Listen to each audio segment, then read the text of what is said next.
some time. And a lot of times I feel like as entrepreneurs, we feel the need to show up perfect.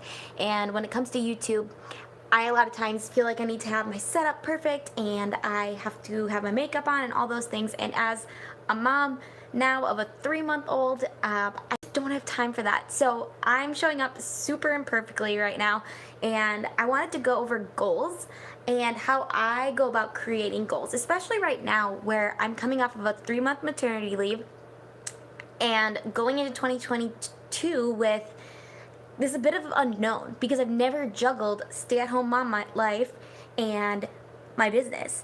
So I really had to change my goals. I'm someone that usually I like to throw out 25 goals a month, and I used the Cultivate What Matters planner, and I would, be super strategic, and I still suggest those things, but as someone who likes to do that, and an Enneagram 3 and an achiever, I want my focus this year to be my daughter, and I don't want to miss a minute of her growing up. So I decided to not make goals.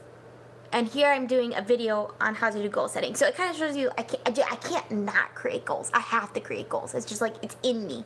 But I'm not being as diligent, as strategic as, I usually spend hours and hours and hours creating these goals. So how I go about it, I kind of used the Cultivate What Matters. To start off, I kind of used the Cultivate What Matters and reconnecting. I don't know what happened there. Sorry. But I just did it in a journal, and I did a way shortened version. If you've ever used Cultivate What Matters, their planner is very intense, and you go through an intense strategic process prior to even creating your goals. I just did a very condensed version. You can do this just in a journal, and that is what I did. So before I even create my goals, I start by reflecting. And the first page is count the fruit. And so I wrote down some of the really good things that grew in 2021, some of the things that I was really proud of in my business, but also just in my life, what I really enjoyed. Because for me, and I think for a lot of us as entrepreneurs, we went into this realm because we wanted more freedom, or whatever it is. And so I wanted to write those down, but that still for me is a huge thing. So count the fruit was the first page. And then there's different categories of goals that I usually create in my Cultivate What Matters planner. I usually have like a God kind of goal or a faith goal, a relationship husband goal. Now I have a motherhood goal, a goal for my body. It used to be running 20 miles in 2020, like that kind of thing. Not doing that anymore.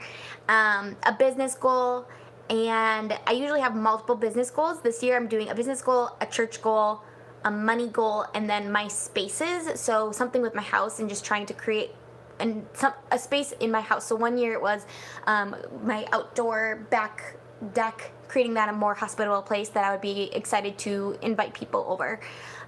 So those are kind of my 8 categories. I just wrote those down. And then on the third page, I wrote cast a vision. And what do I desire? I love to look at where do you want to be when you're 80? And what does this mean for you right now? So for me, I said, what do you desire? I desire being home with Eliza and not working as much. Where do you want to be when you're 80? Deeply connected to Sam, my husband. What does this mean for you right now? Date nights, make enough to not stress out my husband and to help provide for our family, but also to be home with Eliza. So my goals this year look way different, especially financially, than my goals when I was going into 2021 and I didn't know I was pregnant. And then I do usually create a word of the year, and so I did that. And then creating a little mood board. This is just something that's fun for me. So just again, this is kind of similar to what I did a couple pages back, but what fires you up, what inspires you, and that just helps me remember like these are the things I want to incorporate in my year. And then I wrote down some goal ideas, and then I finally created my personal goals. So I think I actually only have 7 here, but these are a little bit more, kind of in those categories, right? So one of them, like I said, my husband planned 1 intentional date a month, 5 days a week of personal Bible time, and then my business goal, 2 website in a days a month, and I'll go a little bit more into what my other business goals are. I'm trying to remember where I wrote those down. And then I just have some other goals. I'm going to train for a marathon for my body, things like that. So then I go on to my business goals. So I haven't even, I mean, I had that one business goal, but I kind of then break it down a little bit more. And so as I'm reflecting, another thing that I like to do when I'm looking back at my previous year is I just lay out the numbers, right? So like I looked at my spreadsheet from 2020, looked at my finances and my income, and I looked at my spreadsheet from 2021, looked at the income, what brought in the most money.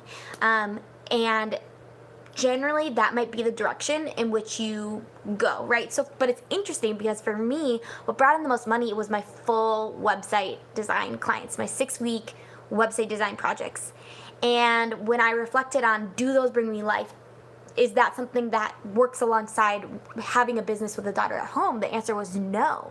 So, like I said, sometimes it's good to analyze, but it might not be, your answer might surprise you. So when I was looking back, I partnered with 7 clients in 2021 for full strategy brand website.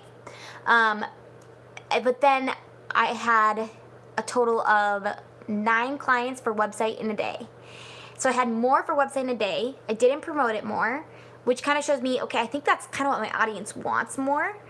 And I also just enjoy that. So that's where I came up with that goal of doing 2 website in a days a month, instead of taking on full website clients. And then it's just a matter of, well, what do I need to make in order to have my family continue to live the lifestyle we want to live, continue to save and things like that. And that's how I developed the pricing for the website in a day, since that was going to be my main service. I also launched Squarespace with Confidence last year, which I love. It taught entrepreneurs how to DIY their website with strategy. That's an evergreen offer, so that as well as my Squarespace SEO course will continue. It just won't be my primary focus. Obviously, it's already developed, and I probably will do a promotional period for it, but that might be a quarter 2 goal. I really try to focus just on quarter 1 each quarter. So quarter 1, and what do I want like my big quarterly goals to be, right? So these big business quarterly rocks. It's kind of that concept of like, if you have a jar and you put like the little pebbles in, then you can't fit the rock in. So you start with those big rocks and then you fill it up with the little things. So my big quarterly rocks are, like I said multiple times already, the 2 website in a days a month, and like the revenue goal that I need to make for my family is about $2,600 before taxes and expenses a month. So that's kind of how I was able to come up with my pricing. And then another big quarterly goal was to finish Copy Class. I'll link that below. It's a course I'm going through by Kelsey Foremost, and I really want to go through that course to then rework my website in a day sales page / my homepage of my website. Again, all kind of leading in to the main goal that was like part of my 8 goals, and that main goal being, 2 website in a days. So these are just like little steps. So I just have 4 little steps that I am doing to help lead towards that big goal. So like I said, finish Copy Class. I have that revenue goal of $2,600 a month, which would be about $2,000 after business expenses and taxes and everything. And then 2 website in a days, and then 2 YouTube videos a month. And then also with those YouTube videos, I put them on my blog, I put it on Pinterest, I push it out to my email list. So that's more or less what my business is going to do this year. That's my focus. I keep looking over here and the camera's over here, so I apologize if that's annoying to you. So yeah, that's more or less how I create my business goals. And I just wrote down those quarterly rocks in the same, again, doesn't have to be fancy. And then implementation. So this is something I learned from, again, Cultivate What Matters. I'll link them below. They have something called a tending list, and on the tending list, it's something that you can just like lay on your desk right there, and it helps to keep you on track. So again, I created a super condensed version of theirs. But if you look here, I have January, my Bible reading. I wrote out all the days. Well, I stopped at 28, whatever.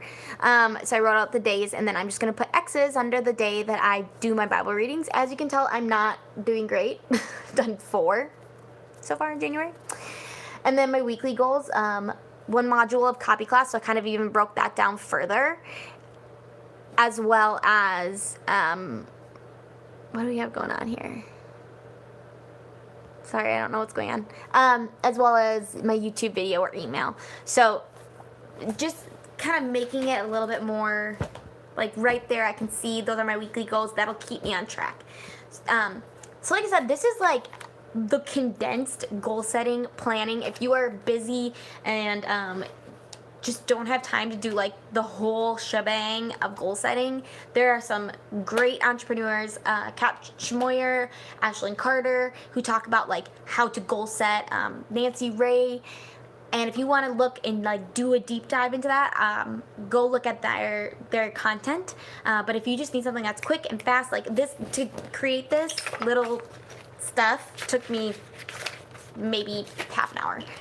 So again, I did have to go into a little bit more digging when I looked at my, like, what brought in money for my business, but you could just go, well, what brings you the most joy and what do your audience seem to like, and that would be your primary focus of your service. If you're in a time of your business where you don't have kids at home and you have 8 hours a day to spend, then you can go in and really create intense goals and a lot of strategy. But for me, this is what worked, and this is what I plan on doing for this year. So I hope you guys found this helpful, this little goal setting training, I guess we'll call it. And let me know below if you guys enjoy goal setting, and if you do you prefer to do like the big shebang, like if you know Cultivate What Matters, like the big like analyzing and then creating goals, or do you just prefer to kind of do the quick stuff?